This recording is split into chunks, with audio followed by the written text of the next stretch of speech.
How's it everyone? Today I am here with my NXT Greatest Matches Blu-ray review. Of course, this DVD set slash Blu-ray set came out last week, and as you guys can see, I got the Blu-ray edition of it because in my opinion the Blu-ray is the best choice for this set, considering that, well, first and foremost, there's an extra on here that's a must-have in my opinion, and all the footage on this set is in HD, so why wouldn't you go the extra $5 or extra mile to pay for the, for the better quality, and, like I said, because all the footage on here is HD, so that's why I get the Blu-ray mainly. And like I said, there's one extra I really wanted to own too, so it was a win-win situation.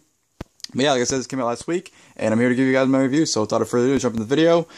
As you guys see, on the cover here, you have a pretty nice but simple cover. Of course, on the top, you have Sami, Zayn, Big E, Finn Balor, Kevin Owens, and Neville. And the bottom here, you have Paige, Bayley, Sasha Banks, Charlotte, and Becky Lynch. Like I said, it's simple cover, but it's pretty nice. One thing I would have changed, I would have replaced Big E with Seth Rollins, though. I think Seth Rollins would have been more better choice for the artwork and more appealing, in my opinion. But you know what? Still great artwork here. Here's the spine. NXT Greatest Matches Volume 1. So this is what it'll look like on your shelf when you put it there. And here is the back of the the Blu-ray. You have pictures right there. You got Enzo Amore and Colin Cassidy. You got Seth Rollins. You got Bo Dallas and Neville. You have Cesaro and Sami Zayn. Sasha and Charlotte. And who is that? Oh, Hideo Itami and Tyler Breeze. I was like, who is that? And of course, here's the back, as it says, for the first time ever on Blu-ray, witness a phenomenon that is changing the face of WWE with NXT's Greatest Matches Volume 1. Experience unbelievable NXT matches and unforgettable NXT moments featuring Seth Rollins, Becky Lynch, Bray Wyatt, Sami Zayn, Tyler Breeze, Bayley, Cesaro, Neville, Paige, Kevin Owens, Charlotte, Sasha Banks, and more as they transform NXT into the talk of sports entertainment world. See WWE Superstars of Tomorrow and experience the evolution and revolution of NXT. Includes Blu-ray extras. So that's what it looks like on the back and everything. And you open it up. Here's what it looks like. Here's the artwork, or the disc artwork. You got Sami Zayn, Cesaro, Tyler Breeze, and Apollo Crews. Put that down for a second. Let's take the disc out.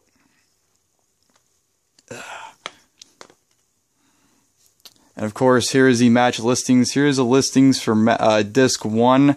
It's hard to see some of them because they're covered. Like this stupid things, I think it's covering the NXT ArRival chapter.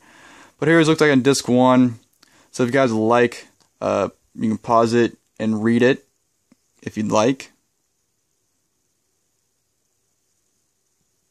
And here's the other half of disc 1. And then disc 2.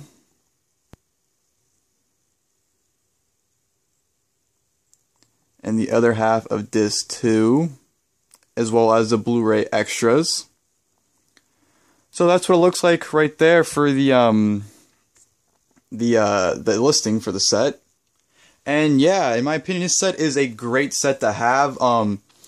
This actually, you get a lot of footage too. Well, not a lot of footage, but it's pretty lengthy. Like disc 1 is 4 hours and 10 minutes, and disc 2, including the Blu-ray extras, are 4.5 hours. So you get well over 4 hours of footage. So it's awesome to have. I believe the main feature on disc 2 is about 3 hours, and the Blu-ray extras are about an hour and a half, so that's what makes it 4.5. But you get, a ton of time footage on the set. To me, this is a great set to have if you're new to NXT or you just want to relive the rise of NXT, because this is what this set really is. It pretty much showcases the rise of what NXT used to be. We used to be FCW and no one really cared about it until it grew into this phenomenon where it's like the hottest thing going in professional wrestling today. And that's pretty much what it is. It showcases the best moments, the best matches, and whatnot. So that's usually what WWE does on these sets where it's like volume 1. In the first volume, they'll usually have like the rise and the story of it, and then the second volume will have like the best stuff. So I think when the volume 2 hits, which I would believe will be in 2 years, because usually when they have volume sets, it's every other year. Volume 2 is going to have amazing matches on it, top to bottom, because that set's going to be full with great matches, where this set, not saying there's anything bad on this set, or not saying there isn't great matches, I should say, but saying that they really showcase more of how NXT came about rather than, focusing on the greatest matches. I think the greatest matches name probably wasn't the best name for this set, but, there's still a ton of great matches on here. I believe the documentary portions on this set, in between matches, were taken from the WWE 24 NXT Brooklyn special. Each interview section or whatever, each story was about 5 to 10 minutes between there. So you got a lengthy time of, pretty much a story a background of what was going to happen. Like, you know, I talked about, of course, how NXT used to be FCW. You know, no one really cared about FCW. Then, you know, Triple H took it under his wing, transformed it into the NXT brand, and, you know, quickly started becoming a thing, and it started getting hot. And then, you know, when the NXT ArRival or the WWE Network started, you know, Triple H was already looking into plans of making an iPay-per-view for NXT. But when the network came about, he figured, like, why not put NXT specials on the network? And that's what, you know, they did, and that's pretty much where NXT launched from there. And, of course, you started getting all these big signings, and, you know, all these guys started coming in, and NXT started getting hotter and hotter. And, you know, they really revolutionized, you know, women's wrestling, of course.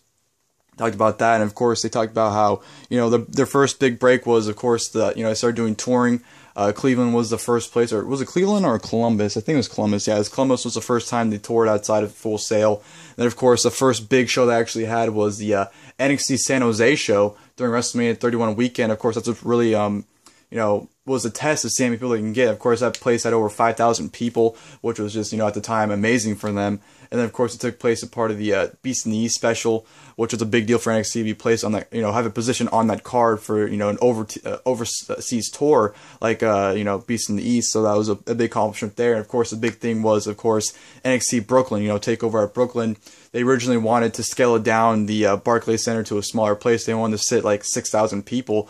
But then once they sold tickets, they realized, wow, these tickets are going really fast. Let's see if they can sell the whole place out. And ended up doing that. So Triple H originally wanted to have 6,000 people, but they ended up getting, I don't know how many people, like 15,000, whatever the attendance was for that show. So they ended up getting well over that they thought, because they didn't think NXT was that big at the time to get in that many people. And then, of course, they talked about Dusty Rhodes and how he contributed to NXT and how he's a big deal. And that's why they did the whole Dusty Rhodes Classic tournament and whatnot. So you get a brief history of how NXT pretty much came about from where it started to pretty much where the Dusty Rhodes Classic came about. So you get a lot of history about NXT. You have some great matches. You know, first handful of matches are kind of hard to sit through. You know, you have Seth Rollins and Jinder Mahal, which felt like it went on forever. Big E and Seth Rollins wasn't anything great. But there's reasonings behind it. You know, Seth Rollins was the first NXT champion, so that's why I was put on there. Big E was the first time, winning championship was the first time the NXT title actually changed hands, so that's why I was on there. You have Paige and Emma, which was for the crowning for the first ever NXT Women's Champion. That was good, but I don't think it was as good as their NXT ArRival match. Chris Jericho versus Bray Wyatt, I think that was on there because that was like the first time a big name went to the NXT taping. So I remember that was a big deal at the time. And I think the set really starts picking up with Sami Zayn and Cesaro 2 out of 3 falls, because that was the match that really put NXT on the map. Because I was, you know, at the time, I think a lot of people like myself were kind of watching NXT sporadically. You know, I wasn't really watching all that well. I'd watch whenever I hear about a big episode.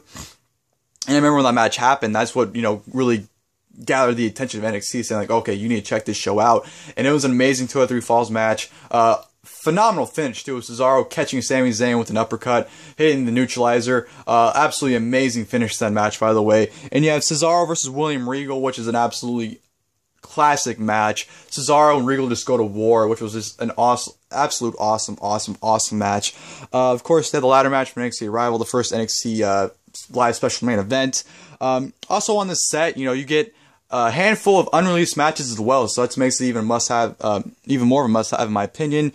You have Charlotte and Natalya, which in my opinion, that match is what put women's wrestling on the map as far as WWE goes. I know people want to say Paige and Emma started it, but honestly, that was the match that really... I mean, Paige and Emma maybe started the trend of getting more time for women's matches, but Charlotte and Natalya is the match, in my opinion, that proved that they can go.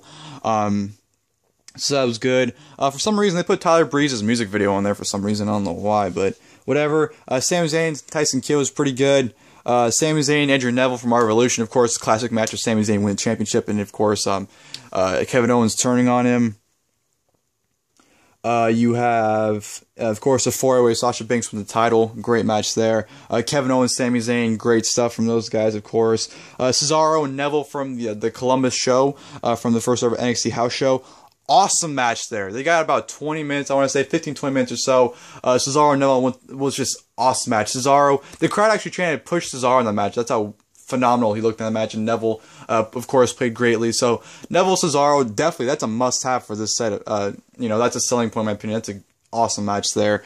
And of course, you have Hideo Itami versus Tyler Breeze from the Arena Cam from San Jose. I was actually there for that match, and that it's awesome to watch that back, because when you watch that from that camera angle, it honestly feels like you're there in the audience. It feels like you're there at that show, and it has such a great atmosphere. And when Hideo Itami hits a GTS, the audio almost goes out because it pops so loud. It's such an awesome moment to have. Enzo Amore and Colin Cassidy versus Carmelo versus Blake Murphy and Alexa Bliss. That's clearly on there for Enzo Amore and Colin Cassidy to be on the set. Finn Balor and Kevin Owens from Beast in the East. Awesome match there. Bayley Sasha Banks from TakeOver Brooklyn. Don't need any explanation. Classic match with Bayley winning the championship. And of course, they had the finals of the Dusty Rhodes Tag Team Classic with Finn Balor, Samoa Joe versus Rhino and Baron Corbin.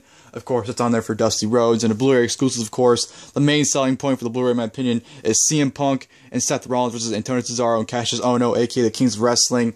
A great match there. It started off as Cesaro versus CM Punk, but then, you know, Cassius Ohno got involved and Seth Rollins came out and ended up having a pretty fun match. Very surreal to see all four of those guys in a WWE ring. I'm sorry, I'm getting excited talking about it at the same exact time, so it's pretty cool to see that. So that match is definitely worth the price of the Blu-ray alone, in my opinion. And it's pretty cool to see an unreleased CM Punk match too, because they don't really feature CM Punk in DVD sets anymore. So it's really cool to see that. The rest of the Blu-rays are pretty decent. You have Neville and Corey Graves in the 2 or 3 Falls match, which was pretty good. Bray Wyatt thinks the NXT Universe was whatever. Paige and Becky Lynch from TakeOver Fatal 4-Way, which was a dark match, was pretty good. Or it was good for what it was. Sasha Banks with Charlotte. Awesome title match there. And Tyler Breeze and Apollo Crews from TakeOver Respect was very good. So yeah, NXT TakeOver, or NXT Greatest Matches Volume 1. Definitely recommend, especially the Blu-ray. I definitely recommend the Blu-ray edition if you can. You know, spend the extra $5. Very well worth. Like I said, this set pretty much chronicalizes NXT from the beginning to where Dusty Rhodes' Tag Team Classic ended. So I think it's a great history lesson. Like I said, if you haven't seen NXT, I think this is a set to pick up to pretty much see how NXT came about and to see its biggest matches and moments on this set. Like I said, whenever Volume 2 comes out, which I would suspect would be in 2 years from now, it's going to be one hell of a set. It's going to be absolutely amazing with, matches top to bottom. Like, Shinsuke Nakamura and Sami Zayn hasn't even happened on it, but that match is definitely going to be on that set, in my opinion. But yeah, that'll do it for my NXT Greatest Matches Volume 1 Blu-ray review. Like I said, go out and buy it. Great set, especially if you're new to NXT. And, it's a lot of great matches anyway, so it's a lot of fun, in my opinion. Like I said, I really enjoyed it. You have a handful of unreleased matches, so you have a lot of great stuff in this set. So, yeah, that'll do it for my video, guys. Hope you guys enjoyed the video. And until next time, I'll see you guys then. Thank you guys for watching the video.